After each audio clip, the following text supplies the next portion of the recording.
This is Grandpa Barry with another almost heartwarming story. Today's story, The Kind Pastor. The Kind Pastor. Pastor Johnny Murphy worked at a field hospital in Africa, in a war-torn part of the continent. Before becoming a pastor, he had been a medical doctor. Now, he was bringing both medical and spiritual health to villagers who had little of either. Pastor Johnny, as he was called, became a beloved figure in the little village. Because the place was so far from civilization, the only way the pastor could obtain medical supplies was by hiking for 3 days to the nearest pharmacy. And sometimes, rebel groups would make his passage especially dangerous.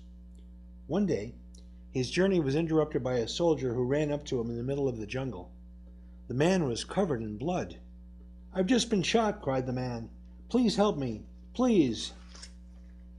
Pastor Johnny did what he could for the soldier, whose name was Rishi. He cleaned and dressed his wounds and gave him medicine for the pain. When it was clear that the man would survive, Pastor Johnny said goodbye and continued on his way to his village. Rishi said, "You have saved my life. I will never forget you." A few weeks later, Pastor Johnny was on his regular journey to the distant pharmacy. A group of soldiers appeared seemingly out of nowhere, and their leader yelled to the pastor, "Infidel, we will kill you." The soldiers crowded around the pastor menacingly. Then one of the soldiers spoke up. "Hey, that's the guy who saved my life," he said.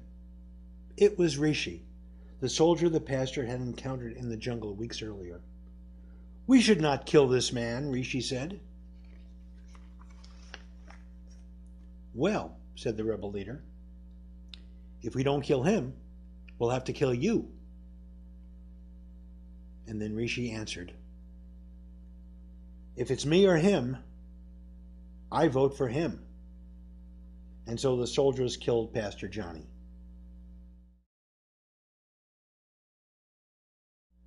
The moral of the story: loyalty only goes so far, and jungles can be dangerous.